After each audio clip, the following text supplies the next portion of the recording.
awali dengan pengajar lumun-lumun G. Om Swastiastu.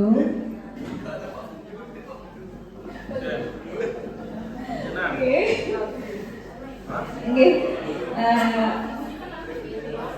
Diki di sini kami CGP Angkatan 10 kami berempat bukan maksud menggurui guys. Kami mau mengimbaskan apa yang sudah kami dapatkan pada pendidikan CGP Angkatan 10 niki. Dan semoga nanti apa yang akan kami berimbaskan nanti mendapatkan pengaruh yang baik untuk kita guru-guru di pensta tercinta niki.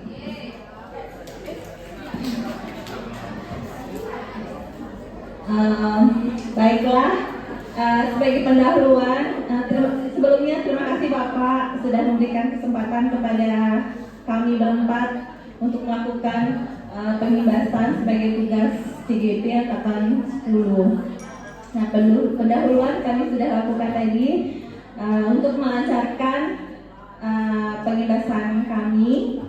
Mari kita awali dengan berdoa. Bapak Ibu dimohonkan untuk berdiri.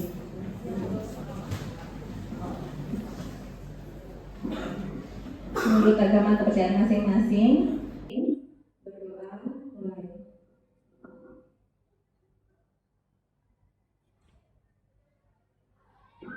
Berdoa selesai. Dan silakan duduk kembali dulu. Baik, untuk mengawali, kembali. Kami akan menggunakan ini untuk menambah semangat kita dalam nanti melakukan pengibasan. Kita akan melakukan SDG lanjut dulu. Bapak Ibu, kami mohon untuk berdiri. Ikuti ada gerakan lompat ke depan, lompat ke belakang, belok ke kanan, tengok ke kiri, perut ke depan, perut ke belakang, berputar-putar, ayo kita senam. Terima kasih, silakan duduk kembali.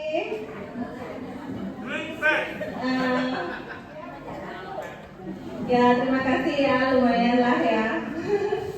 Nah, baik, kembali ke materi. Nah, materi yang akan kami sampaikan ada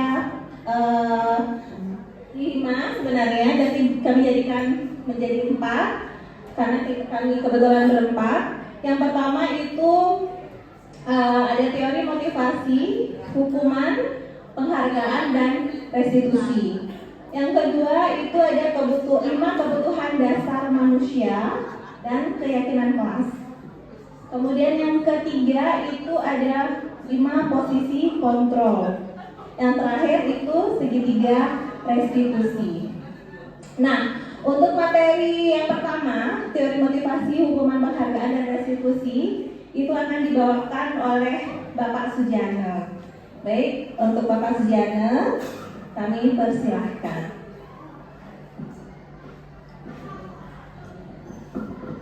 Baik, terima kasih Ibu Wiwin atas waktunya. Selamat pagi Bapak Ibu guru hebat.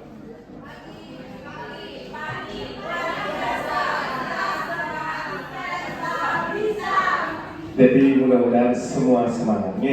Mohon izin untuk pagi hari ini, mohon izin saya Bapak Kepala Sekolah, Bapak Ibu guru hebat lainnya. Pada kesempatan pagi hari ini saya akan membawakan materi terkait teori motivasi, hukuman, penghargaan, dan restitusi. Namun sebelumnya perkenankan saya mohon maaf apabila Bapak Ibu lainnya yang saya yakini sudah pasti barang tentu Bapak Ibu lainnya sudah memahami sekali tentang materi-materi berikut. Namun terkait dengan tugas kami sebagai calon guru penggerak angkatan 10 yang tentunya harus melakukan pengibasan terkait materi-materi ini yang mengharuskan saya dan teman-teman lainnya untuk berdiri di depan Bapak Ibu sekalian. Baiklah Bapak Ibu, saya awali dengan materi teori motivasi. Sudah barang tentu Bapak Ibu semua sudah tahu apa itu motivasi. Motivasi itu adalah sebuah dorongan yang muncul dalam diri manusia, baik secara sadar maupun tidak sadar, dalam melakukan sesuatu hal demi tujuan tertentu. Jadi bisa kita pastikan segala dorongan itu adalah motivasi. Selain dorongan yang mendorong Bapak Ibu ke jurang nantinya.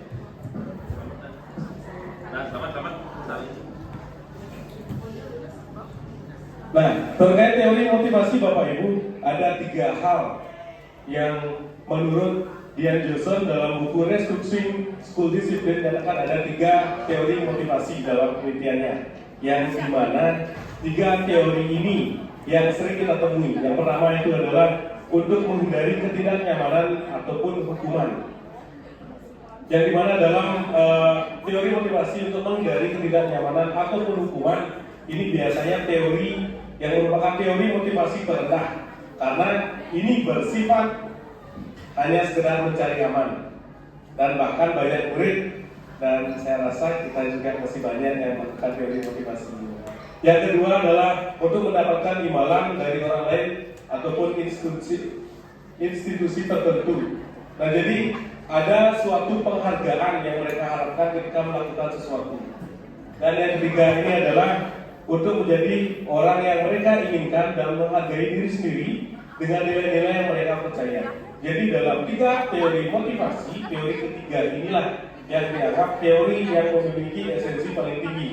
Jadi di antara 3 teori tersebut, yang ketiga merupakan teori yang melandasi sebuah motivasi internal, motivasi yang berasal dari diri sendiri dengan tujuan disiplin positif. Jadi di antara 3 teori motivasi tersebut, dan di mana teori motivasi pertama dan kedua itu masih dianggap kurang, karena teori ini hanyalah mengangkat motivasi eksternal saja, yang dimana teori sesuatu hal yang dilakukan seseorang itu berlandaskan dari faktor-faktor yang ada di luar dirinya sendiri. Jadi kita semua mungkin diharapkan untuk mampu mengilhami dari nilai-nilai motivasi untuk motivasi dalam teori yang ketiga. Nah, sebelum lanjut ke materi berikutnya Bapak Ibu, mungkin selama Bapak Ibu mengajar di kelas, kira-kira dari 3 teori tersebut, yang mana paling banyak mendasari anak didik kita?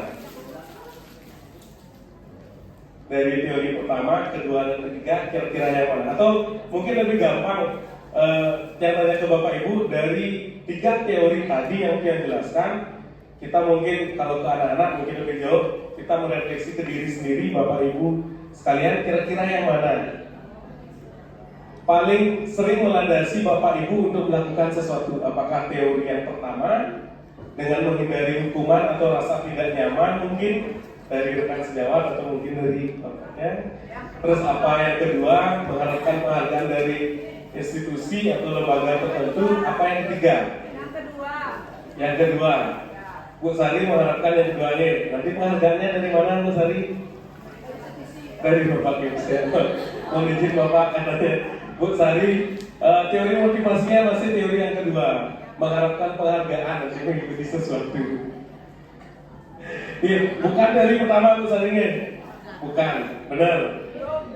Oh belum, baik begitu Bapak Ibu. Jadi dari 3 teori motivasi tersebut sangat diharapkan kita sebagai seorang guru, kita dulu yang melakukan, kita bisa mengilhami nilai motivasi yang ketiga, bagaimana motivasi tersebut akan datang atau tumbuh dari dalam diri kita sendiri, hingga pada akhirnya sebuah pembelajaran di kelas yang kita lakukan itu juga akan berimbas kepada siswa. Bagaimana proses pembelajaran tersebut kita lakukan, bagaimana sebuah pembelajaran yang kita lakukan di kelas itu mampu memotivasi diri siswa kita, tidak hanya siswa sekedar nanti siswa kita membuat tugas, mereka hanya sekedar buat saja tugas biar saya tidak dihukum sama Bu Sari nantinya, atau buat saja tugas agar saya dikasih hadiah sama Bu Sari nantinya, agar siswa itu mampu nanti menumbuhkan motivasinya sendiri dengan menggunakan motivasi teori yang ketiga, yakni motivasi yang berasal dari dalam diri siswa, memotivasi dari diri siswa itu sendiri. Jadi demikian teori motivasi Bapak Ibu. Yang lanjutkan ke teori yang berikutnya, hukuman dan konsekuensi. Seringkali ketika dalam menghadapi siswa, baik dalam proses pembelajaran di dalam kelas maupun di luar kelas, baik sebuah keyakinan kelas ataupun keyakinan sekolah yang dilanggar oleh siswa kita sendiri, kita melakukannya, kita meresponnya dengan sebuah hukuman ataupun konsekuensi. Hukuman dan konsekuensi memiliki pengertian yang hampir sama. Namun pada dasarnya, hukuman dan konsekuensi tersebut adalah dua hal yang mirip tetapi tidak sama. Yang dimana hukuman adalah sebuah hukuman itu bersifat menyakiti, tidak nyaman, biasanya spontan, murid takut, bersifat memaksa, murid menjadi membenci sebuah peraturan, dan murid menjadi rendah diri.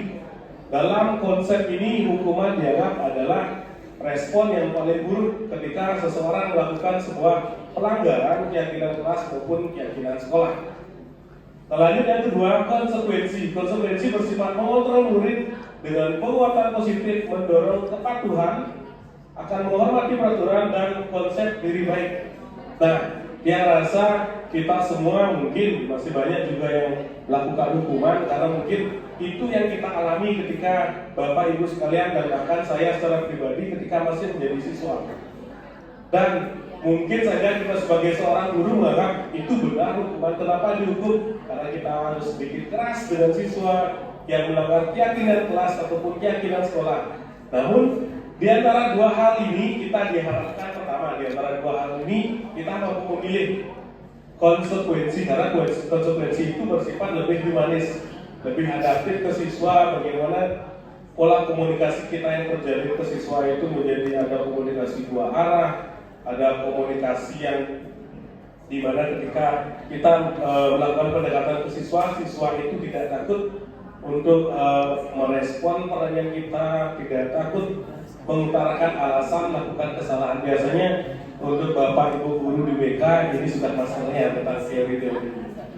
Jadi kira-kira dari teori ini mana teori yang lebih sering kita gunakan, lebih sering Bapak Ibu gunakan di kelas? Apakah menghukum, apa konsekuensi? Konsekuensinya juga rasa Bapak Ibu di SMP Negeri 1 Tabanan di Spensa kita ini sudah tidak lagi ada hukuman-hukuman yang bersifat menyakiti secara fisik maupun secara psikis anak-anak. Jadi lanjut. Nah, ada teori penghargaan. Namun dalam teori penghargaan ini ada sebuah tulisan dihukum oleh penghargaan. Kenapa penghargaan dianggap menghukum seseorang? Bukannya penghargaan itu kita berikan untuk mengangkat motivasi siswa. Kenapa dikatakan menghukum? Memberi penghargaan nilainya sama dengan menghukum seseorang, karena ada 6 alasan kenapa akhirnya sebuah penghargaan itu dianggap mampu menghukum siswa. Secara tidak langsung penghargaan itu juga tidak akan mampu memotivasi diri siswa, memotivasi dengan tujuan apa sih yang akan mereka raih, apa sih tujuan mereka mengikuti pelajaran, malah akan mengubah konsep siswa mengikuti pembelajaran atau melakukan sesuatu hanya dengan mengharapkan penghargaan seperti Bu Sari.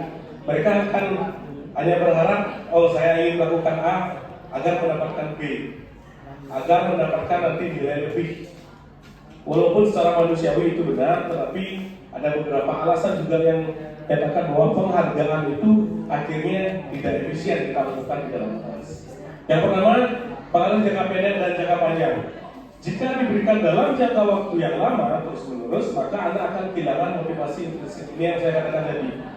Jadi ketika kita memberikan sebuah penghargaan terus-menerus, jadi anak-anak biasanya di SD, anak-anak yang bisa menjawab ini, ibu punya permen, bapak punya permen, silakan nanti yang bisa menjawab punya 1 permen. Jadi ketika dia tidak mendapatkan permen, nantinya akan ada sebuah motivasi intrinsik yang akan hilang. Jadi mereka tidak berfokus pada tujuan pembelajaran yang seharusnya dicapai, tetapi pada penghargaan yang mereka dapatkan. Yang kedua, penghargaan tidak efektif. Mengharapkan penghargaan dan tidak mendapatkannya, maka ia akan kecewa dan tidak berusaha keras sebelumnya. Jadi ketika dia melakukan sebuah usaha nantinya kita tidak menyiapkan penghargaan tersebut, jadi siswa itu akan merasa kecewa. Terlebih pada kesempatan berikutnya, kita yakini pasti siswa itu tidak akan bersemangat seperti semangat melakukan pertama kalinya. Yang ketiga itu akan merusak hubungan. Jika anak diberikan penghargaan ataupun dipuji di depan orang banyak, maka yang lain akan merasa iri. Pastinya, ketika kita memuji salah satu orang siswa atau beberapa siswa, yang lainnya akan merasa iri karena dia tidak mampu berada di fase tersebut. Mereka tidak diberikan sebuah penghargaan dan juga mereka tidak diberikan sebuah apresiasi oleh kita sebagai guru. Yang keempat itu penghargaan mematikan kreativitas. Jadi sebuah penelitian menunjukkan bahwa pekerjaan menjadi kurang kreatif bila dijadikan hadiah atau penghargaan. Karena fokus utama adalah memperoleh penghargaan, bukan mendapatkan hasil terbaik. Sama seperti yang saya katakan tadi, jadi fokus mereka itu bukan lagi berusaha semaksimal mungkin untuk menuju tujuan awal yang mereka inginkan, tapi hanya berfokus pada penghargaan. Yang kelima, penghargaan menghukum. Penghargaan menghukum, mereka tidak mendapatkan penghargaan. Contoh sistem ranking, anak yang mendapatkan ranking kedua akan merasa paling dihukum. Ada rasa bersalah ketika dia tidak mampu meraih posisi terbaik nantinya. Ketika yang lain dapat penghargaan dan dia tidak mendapatkan penghargaan, mereka merasa bahwa saya salah, saya kurang, dan mohon maaf, biasanya ada mindset saya lebih bodoh dari yang peringkat pertama. Walaupun pada dasarnya tidak ada istilah seperti itu, padahal kita hanya ingin mengapresiasi yang bisa dengan tujuan yang belum termotivasi agar mendapatkan penghargaan, tapi itu sebenarnya yang terjadi. Penghargaan mematikan motivasi intrinsik ini yang memang sering sekali kita temui. Saat anak bangga dan gembira terhadap pencapaiannya, maka sebenarnya ia sudah mendapatkan penghargaan alamiah. Apabila kita memberikan penghargaan lain, maka kita akan mengambil kegembiraan alamiahnya saat itu dan mematikan motivasi intrinsiknya untuk terus mengeksplor pencapaian. Jadi tetap penghargaan itu menjadi hal yang sedikit keliru ketika motivasi anak-anak, tujuan anak-anak tidak lagi pada tujuan dari proses itu, melainkan hanya kepada penghargaan yang ingin mereka capai. Jadi yang ketiga ini adalah restitusi, Bapak Ibu. Jadi selain tadi ada teori motivasi yang dimana tujuannya nanti restitusi, dimana pokok akhir dari materi budaya positif ini ada di restitusi, yang dimana juga akan dijelaskan lebih lengkap oleh Bu Citra nanti sebagai pemateri terakhir. Saya akan menyinggung sedikit. Motivasi adalah proses menciptakan kondisi bagi murid untuk memperbaiki kesalahan mereka, sehingga mereka kembali pada kelompok mereka dengan karakter yang lebih kuat. Kenapa dia dikatakan kembali ke kelompoknya? Karena ketika mereka melakukan sebuah kesalahan, mereka bisa saja dianggap keluar dari kelompoknya. Kelompok pada kelompok yang meyakini sebuah keyakinan kelas ataupun keyakinan sekolah. Jadi restitusi itu pada nantinya mampu membantu murid untuk menjadi lebih memiliki tujuan, disiplin positif dan memulihkan dirinya setelah berbuat salah. Penekanannya bukan lagi pada bagaimana perilaku untuk menyenangkan orang lain atau menghindari ketidaknyamanan, namun tujuannya untuk menjadi orang yang menghargai nilai-nilai kebajikan yang mereka percayai. Dalam teori restitusi ini, Bapak Ibu, kita nanti bicara bagaimana kita melakukan pendekatan kepada siswa ketika siswa tersebut melakukan sebuah kesalahan ataupun melanggar sebuah keyakinan kelas ataupun keyakinan sekolah yang kita pahami bersama, yang kita yakini bersama. Nah, seperti yang saya katakan tadi, untuk materi restitusi ini lebih lengkap akan dijelaskan oleh Ibu Citra nantinya dengan ciri-ciri sebagai berikut. Maka sebelum saya akhiri bagian materi saya, next, ada 3 konsep yang sebenarnya harus kita pahami. Saya berikan suatu kasus perbedaan ketika contoh kasus tidak mengerjakan PR. Ketika seseorang atau siswa kita tidak mengerjakan PR, dengan teori hukuman, guru akan menghukum murid tersebut maju dan berdiri di depan kelas selama jam pembelajaran. Maka ini akan menyakiti siswa secara fisik maupun psikis. Namun dengan konsekuensi, guru memberi konsekuensi yang tadi disepakati, misalnya murid mengerjakan PR saat jam istirahat. Sebuah keyakinan kelas, mungkin kita yakini ketika anak-anak tidak membuat PR, nanti ketika jam istirahat silakan anak-anak buat PR-nya ketika jam istirahat. Di mana di sesi awal tadi kita baru membahas 2 konsep saja, hukuman dan konsekuensi, yang dimana kita harus mampu menempatkan diri pada konsekuensi. Namun setelah mempelajari materi restitusi, akan ada pembanding yang ketiga. Guru menanyakan alasan tidak mengerjakan PR, menanyakan keyakinan kelas atau kesepakatan kelas yang dilanggar, dan pada akhirnya kita mampu membangun sebuah motivasi, sebuah komunikasi yang dimana kita juga membantu siswa mencarikan solusi. Setelah kita tahu kenapa mereka tidak membuat PR, alasannya apa, kita juga carikan solusi. Bagaimana siswa itu seharusnya agar siswa mampu mengerjakan PR. Kenapa kita tidak hanya memberi hukuman, kita juga memberikan solusi ke anak didik kita. Ya Bapak Ibu, demikian materi yang dapat saya sampaikan pada pertemuan pagi hari ini. Apabila ada salah-salah kata Tidian dalam menyampaikan materi tersebut, yang mohon maaf sebesar-besarnya, karena Tiang hanyalah manusia biasa, terlebih saya hanyalah seorang lelaki yang selalu salah di mata ibu-ibunya. Jadi akhir kata saya ucapkan terima kasih. Waktu saya serahkan kembali kepada moderator.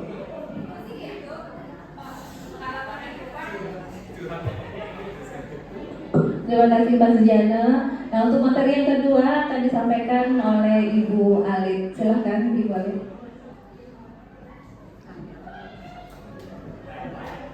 Om Swastiastu, terima kasih atas waktunya. Di sini saya akan menjelaskan berkaitan dengan budaya positif keyakinan keras.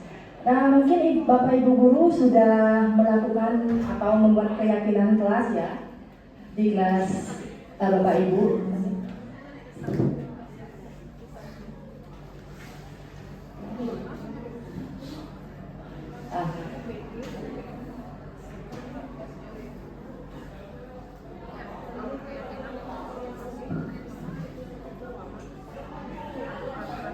Sebentar Bapak Ibu ya.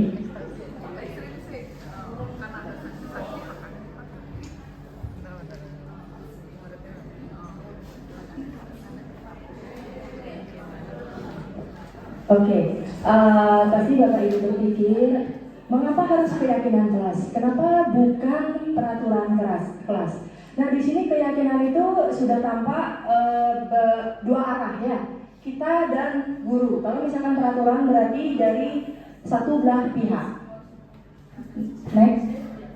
Nah, ini ada pertanyaan pemantik ya, mengapa kita menggunakan helm pada saat menggunakan kendaraan roda 2? Nah, apabila seorang anak atau kita pribadi ketika jawabannya itu keselamatan, berarti itu keyakinan, itu berasal dari dalam diri kita sendiri bahwa kita penting untuk menjaga diri kita sendiri dan kita harus selamat. Nah, ketika jawabannya adalah supaya tidak ditangkap polisi atau supaya tidak melanggar protokol, berarti itu sudah artinya adalah peraturan. Peraturan itu dari satu pihak saja dan kita tidak tahu konsekuensinya. Kalau misalkan keyakinan kelas itu kita tahu konsekuensinya, misalkan di dalam kelas misalkan sudah dijelaskan tadi tidak membuat PR. Ketika tidak membuat PR bisa dikerjakan pada saat jam istirahat, itu konsekuensi ada di keyakinan kelas. Kalau misalkan di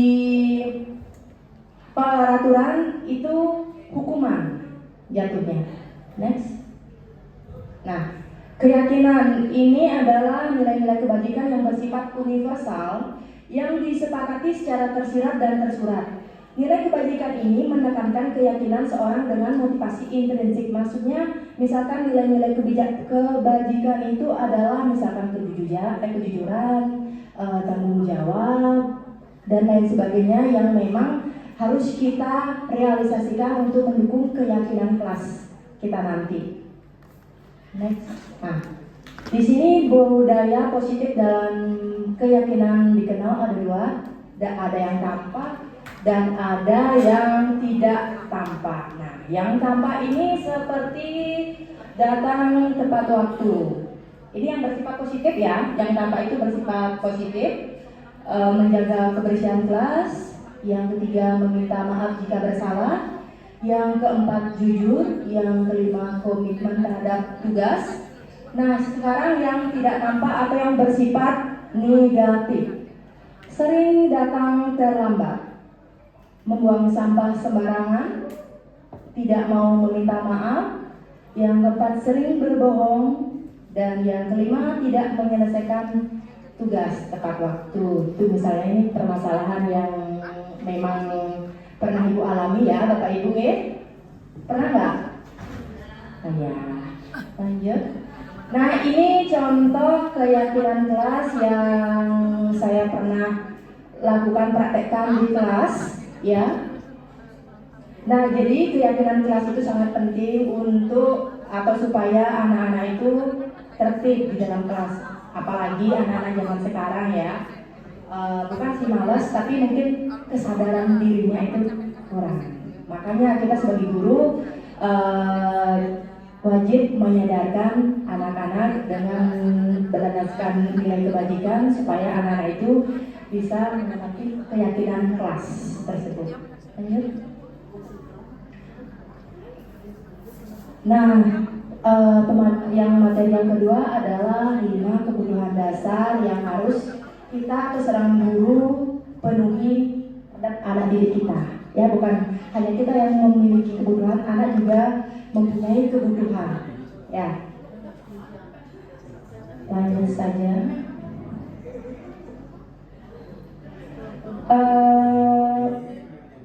Kebutuhan yang pertama adalah kebutuhan untuk bertahan hidup. Artinya kebutuhan bertahan hidup merupakan kebutuhan yang bersifat fisiologis untuk bertahan hidup, misalnya kesehatan, rumah, dan makanan. Kalau misalkan biologis, kita bereproduksi, ya. Ini yang fotonya. Ini adalah beberapa contoh kebutuhan untuk bertahan hidup. Ya, di sekolah kita sudah melakukannya. Yang itu memeriksa gigi, ya. Terus yang kedua, kasih sayang dan rasa diterima, love in and belonging. Ya, pada umumnya anak-anak yang memiliki kebutuhan dasar kasih sayang dan rasa diterima yang tinggi ini dikuasai dan diterima oleh lingkungan dengan baik. Bukan hanya siswa, tapi saya sendiri juga kurang kasih sayang karena belum punya pasangan saya.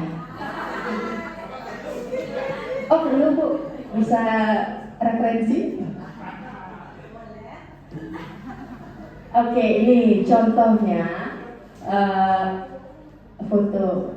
Ini rasa kasih sayang ketika kita guru, misalkan saling dan menanyakan kabar. Misalnya itu contoh kecil, ya, supaya mereka itu rasa diterima. Oh, saya berhubungan baik dengan guru dan juga teman-temannya.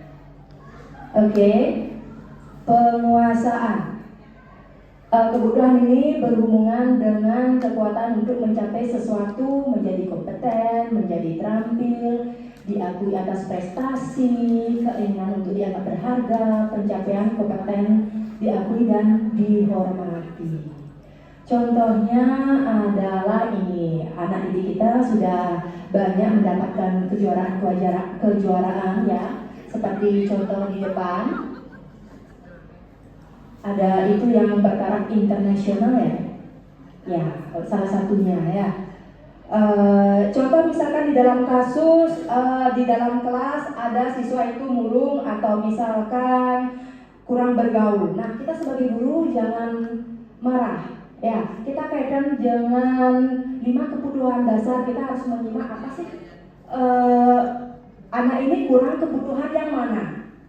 Bagaimana caranya kita sebagai guru untuk melakukan tahap awal untuk mengukur kebutuhan anak. Jangan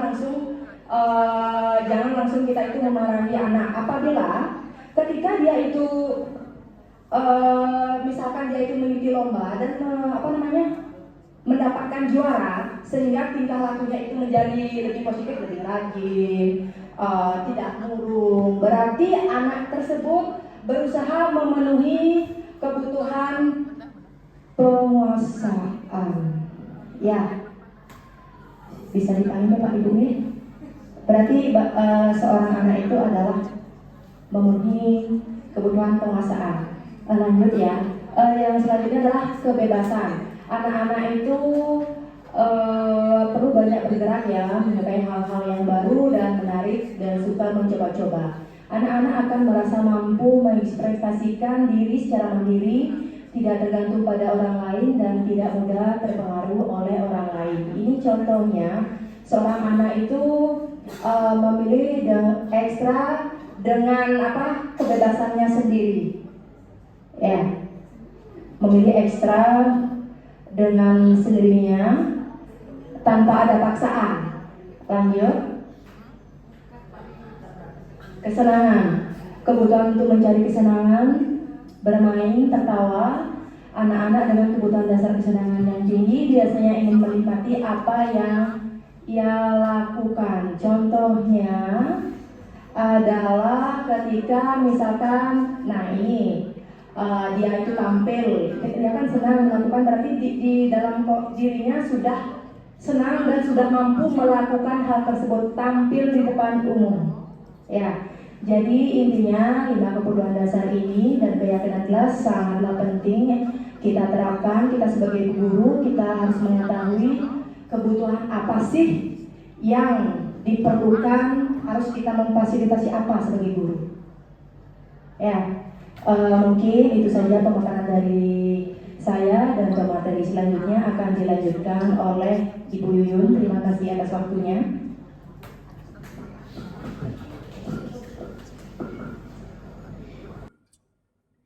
Terima kasih Bu Adit untuk penjelasan ke materi yang kedua. Kemudian akan melanjutkan dengan materi yang ketiga, yaitu 5 posisi kontrol. Nah, kita sebagai guru pasti membutuhkan posisi kontrol ini untuk mengatur atau untuk mengetahui anak didik kita sudah mematuhi atau tidak peraturan yang berlaku di sekolah kita. Apa saja itu 5 posisi kontrol yang kita sebagai seorang guru? 5 posisi kontrol itu, yang pertama itu ada penghukum, yang kedua membuat merasa bersalah, yang ketiga teman, kemudian yang keempat itu pemantau atau monitor, kemudian yang kelima itu kita sebagai manajer. Nah, apa itu posisi kontrol? Yang pertama itu penghukum. Nah, kita sebagai guru umumnya ya, kita sebagai guru pasti bukan pasti, tapi kebanyakan kita kalau ada anak yang berbuat kesalahan, pasti posisi kita itu menghukum. Benar tidak? Ya, pertama yang kita lakukan pasti akan menghukum. Ya, jadi saya seperti itu biasanya kalau sebelum mengetahui hal seperti ini. Nah, jadi ciri-cirinya itu yang menghukum ya, biasanya kita menghardik siswa dengan suara yang keras, menghukum hukuman baik fisik maupun verbal. Yang fisik ya biasanya paling kita menjewer kan. Nah, yang verbal yang kita mengatai anak didik kita itu dengan kata-kata yang kasar. Misalnya contohnya, kamu tidak tahu peraturan di sekolah kita, ada yang keras. Nah, itu contoh kita sebagai di sini kita memposisikan kita itu sebagai penghukum. Nah, dampaknya apa? Ya, dampaknya murid itu pasti akan menjadi pendendam. Efeknya murid bisa saja menjadi dendam sama kita dan benci sama kita yang menghukum. Benar tidak?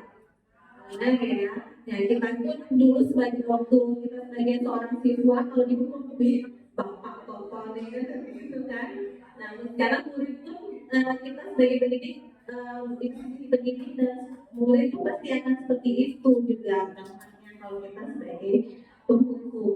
Dan pastinya murid itu tidak menyukai guru yang menghukum tersebut, ya.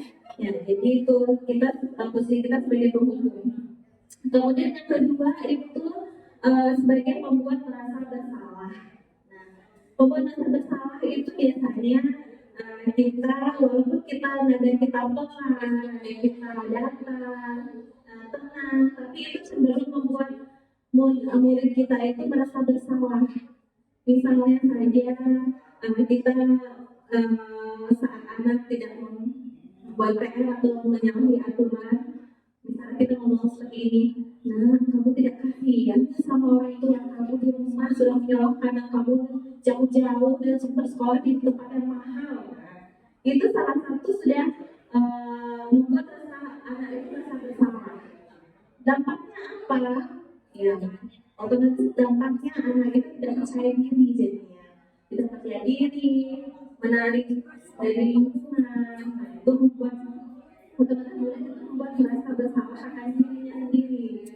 Nah, itu posisi kontrol membuat rasa bersalah. Yang ketiga itu posisi kontrol sebagai teman. Nah, ini sebagai teman kita biasanya, terutama guru-guru muda ya, guru-guru muda paling sering kita memposisikan diri kita sebagai teman dengan murid kita. Kita sering mengajak ngobrol, menanyakan masalahnya apa, kemudian bahkan kita ikut bermain sama mereka, main sama mereka, main apa sama main game atau apa. Nah, itu sebagai teman, posisi kita sebagai teman. Dampaknya apa? Ya, jadinya murid yang menjadi ketergantungan sama kita. Kalau kita tidak ada, bisa paling murid yang bisa berbicara sama ibu, saya cuma curhat sama ibu. Kalau tidak ada guru tersebut, tidak jadi. Jadi anaknya merasa tidak bisa mandiri, merasa tidak bisa melakukan tugasnya apa yang diberikan kalau tidak ada guru tersebut. Nah, itu dampak kita sebagai teman. Kemudian yang keempat itu sebagai pemantau. Nah, kita sebagai pemantau di sini kita berbicara data tidak emosional, kemudian guru mengarahkan muridnya untuk mematuhi peraturan. Saat kita berkeliling ke sekolah, ke kelas. Nah, kalau saat ada anak yang tidak mematuhi peraturan, kita mengingatkan dan sering mengingatkan pada anak tersebut, nah ingat ya, cukur rambutmu, seperti itu, ingat ya itu peraturan kita di sini seperti itu, kamu harus beda seperti ini. Nah, kita harus berbicara atau dengan pelan tanpa harus menyinggung atau membuat dendam anak. Nah, dampaknya murid itu tidak sepenuhnya mandiri karena tidak menyadari apa peraturannya karena kita sering mengingatkan. Jadi kurang mandiri jadinya anak gitu. Dan konsekuensinya akan murid nanti misalnya kita membuat nanti kalau kamu patuhi peraturan ini nanti hadiah dari uangnya. Jadi hanya dengan reward baru mereka bisa mematuhi peraturan. Itu dampaknya kalau kita di. Kemudian yang terakhir itu ada posisi kontrol sebagai seorang manajer. Nah, seorang manajer, guru dengan tulus mengajukan pertanyaan-pertanyaan yang bermakna yang membuka pikiran murid. Kemudian guru membimbing untuk memecahkan masalah yang dialami oleh siswa tersebut. Misalnya saja, kalau ada anak yang melanggar peraturan, salah satunya mungkin memakai sepatu. Kalau kita di sini kan memakai sepatu hitam, warna hitam. Tapi ada anak yang memakai warna sepatu berbeda dengan hitam, putih misalnya. Nah, di sini kita, kalau kita posisi kita sebagai manajer, kita pasti akan mengajukan pertanyaan-pertanyaan dahulu, tidak langsung memarahinya. Kamu ini mematuhi peraturan, tidak patuhi peraturan. Nah, itu posisi kontrolnya sebagai seorang penghukum. Tapi kalau seorang manajer, pasti kita akan memberikan kesempatan kepada siswa tersebut untuk menjelaskan. Kita bertanya, nah, kenapa kamu tidak mematuhi peraturan? Kenapa kamu memakai baju hitam? Kamu tahu nggak peraturan yang keyakinan yang ada di kelas kalian atau di sekolah ini? Keyakinan apa yang kamu langgar? Nah, kita menggali anak itu untuk memecahkan atau mencari solusi untuk untuk tidak melanggar kembali aturan di sekolah gitu. Jadi itu posisi kita sebagai seorang manajer. Nah, itu 5 posisi kontrol. Nah, 5 posisi kontrol itu pasti ada, semuanya itu ada plus minusnya. Semua ada plus minusnya ya, ada posisi positif dan negatifnya. Nah, di sini kita sebagai guru kebanyakan sebagai posisi apa ibu bapak? Yang paling sering kita lakukan? Membuat rasa bersalah. Sebagai apa, Bu? Membuat rasa bersalah. Membuat rasa bersalah ya. Saya pun sering juga melakukan itu. Membuat rasa bersalah. Kemudian paling sering itu membuat sebagai penghukum, benar tidak? Ya, sebagai penghukum, sebagai teman ya, sebagai teman juga. Kalau sebagai teman itu biasanya guru-guru muda ya, guru-guru muda sebagai teman.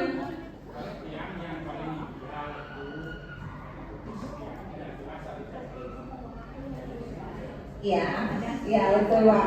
Jadi semuanya ada plus minusnya ya, tapi kita harus memposisikan keadaan murid, kondisi siswanya juga. Itu tidak harus kita terus sebagai manajer aja atau sebagai penghukum saja, tapi alangkah baiknya posisi kita sebagai penghukum dan posisi kita sebagai pembuat rasa bersalah itu lebih jarang dilakukan, lebih jarang juga sebagai pemantau juga. Pemantau itu tidak alangkah baiknya juga tidak terlalu sering untuk dilakukan. Yang paling ideal itu sebenarnya sebagai seorang manajer, ya. Nah, itu. Nah, karena tidak ada tidak ada sesi tanya jawab, ya mungkin seperti itu 5 posisi kontrol yang bisa saya sampaikan. Oke. Baik, untuk materi selanjutnya kami lanjutkan ke materi berikutnya yang dibawakan oleh Ibu Citra.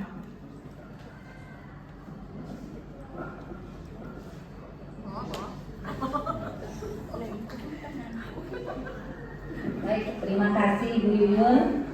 Selamat pagi Bapak Ibu guru hebat. Pagi Ibu Ari, luar biasa. Tetap semangat, pesta bisa. Baik, saya akan membahas di sini tentang program disiplin positif yang diterapkan di sekolah, yaitu yang kita kenal dengan nama restitusi.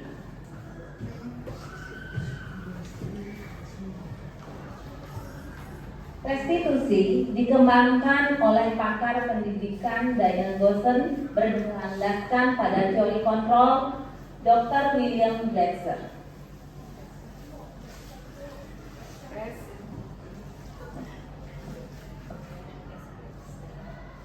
Baik. Segitiga restitusi adalah suatu proses dialog antara orang tua yang dijalankan oleh guru atau orang tua agar dapat menghasilkan murid yang mandiri dan bertanggung jawab.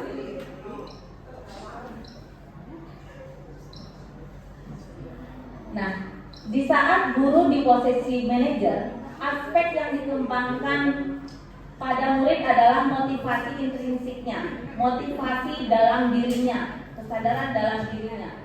Sehingga penanaman nilai-nilai kebaikan dapat tumbuh dan berkembang menjadi suatu kebiasaan positif yang akhirnya membentuk karakter murid.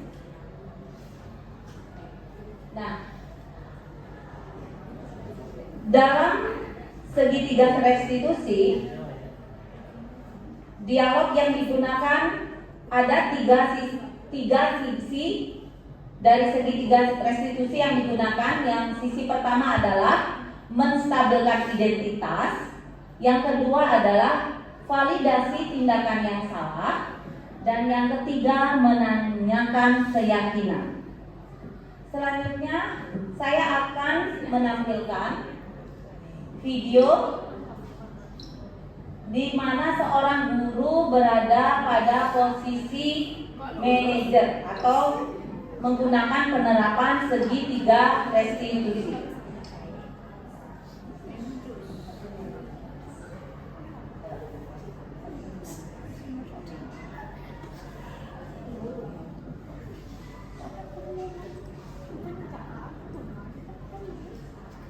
Mohon maaf karena tidak tersambung dengan soalnya. Silakan.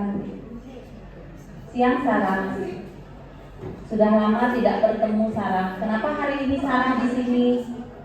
Nah, reaksi muridnya marah, kesal. Nah, di sini menstabilkan identitas. Ya, pasti kamu merasa marah dan kesal. Bapak juga akan marah jika dituduh. Kemudian pada saat itu kamu mau melakukan hal apa? Itu pada validasi tindakan yang salah. Karena suatu alasan tertentu.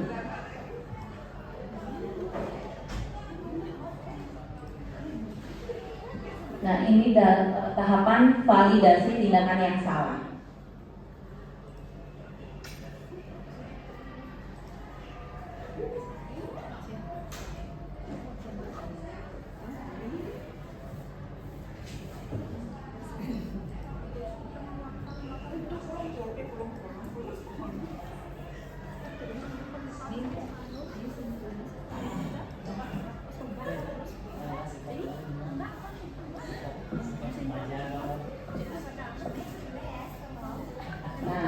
Di sini posisi guru menanyakan keyakinan, yang sisi yang ketiga.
Baik, Bapak Ibu Guru, baru saja kita menyaksikan bagaimana posisi guru pada posisi manajer dengan menggunakan segitiga restitusi.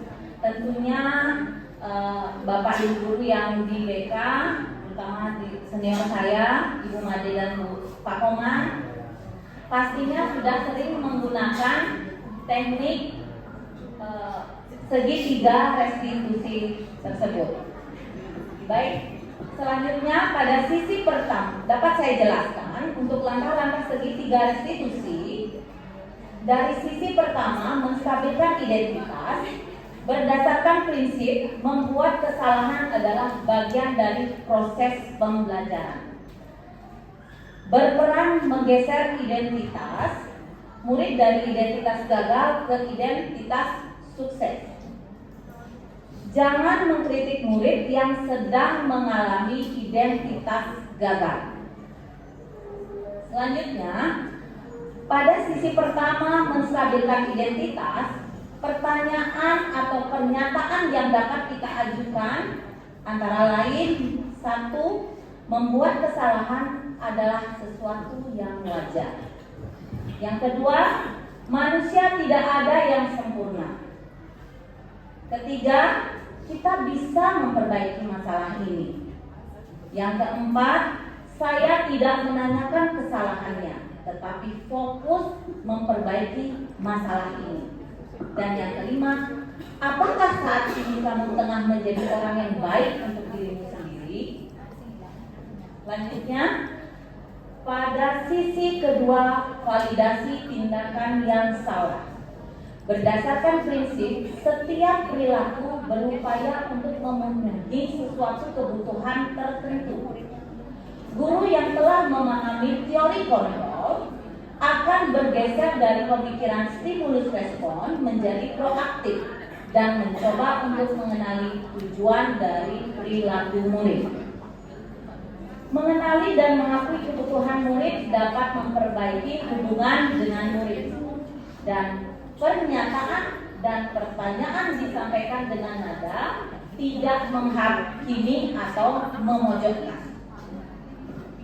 Selanjutnya, dalam sisi kedua, validasi tindakan yang salah, pernyataan yang dapat kita ajukan adalah kamu bisa saja bertindak lebih gegabah dari ini. Yang kedua, kamu bukan melakukannya tanpa suatu alasan tertentu, bukan?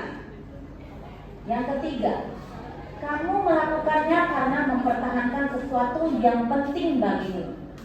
Dan yang keempat, mungkin kamu bisa mempelajari sesuatu perilaku baru yang lebih efektif.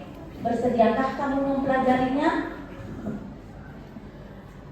Selanjutnya, di sisi ketiga, menanyakan keyakinan. Teori kontrol menyatakan bahwa pada dasarnya kita termotivasi secara intrinsik.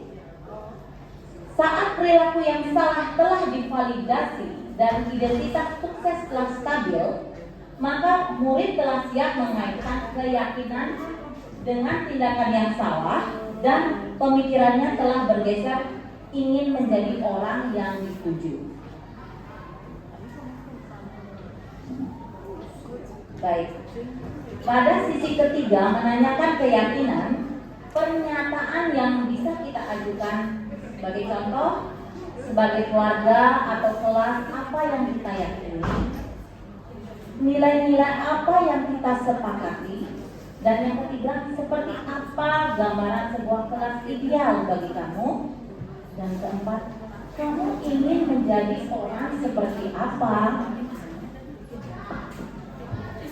Nah, selanjutnya, hal-hal yang perlu diperhatikan dalam melaksanakan segitiga restitusi. Yang pertama, perilaku yang salah dikaitkan dengan nilai-nilai atau keyakinan yang telah disepakati. Yang kedua, kesediaan orang yang melakukan kesalahan untuk memperbaiki masalah. Ketiga, pemecahan masalah sebisa mungkin relevan atau memiliki hubungan dengan masalah yang ada. Keempat, perlu adanya suatu usaha perbaikan dan pihak yang berbuat kesalahan. Dan yang kelima, perlu dedikasi waktu dari pihak yang berbuat kesalahan. Tanyakan, kapan akan dimulai diberlakukan dalam usaha memperbaiki kesalahan. Nah, manfaat kita menjalankan segitiga restitusi antara lain murid menjadi lebih kuat secara pribadi, murid semakin percaya diri, mandiri dan merdeka, membuka wawasan murid agar dapat menyelesaikan permasalahannya sendiri. Baik Ibu Bapak Guru, mungkin ada beberapa guru yang mempunyai pengalaman melakukan segitiga restitusi ini. Apakah ada yang mau berbagi? Mungkin dari Bapak Goman, senior pihak IBK.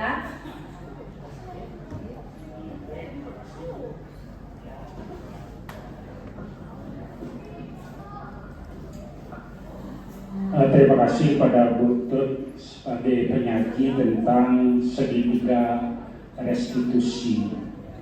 Seperti apa yang kita dengar dari pemaparan sebelumnya, seyogianya kita memposisikan diri sebagai guru itu ada di mana gitu. Ada beberapa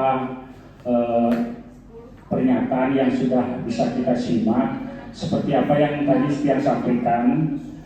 Di dalam penyampaian itu seyogianya kita berada pada posisi manajer gitu. Jadi tujuannya tidak lagi kita sebagai penghukum, tidak lagi sebagai orang yang selalu menyalahkan siswa, tetapi lebih pada kita memberikan pengertian-pengertian sehingga nantinya siswa itu bisa memahami kesalahannya dan pada akhirnya dia itu akan sanggup melakukan perubahan ke arah yang lebih baik, seperti memerdekakan belajar dan lain sebagainya.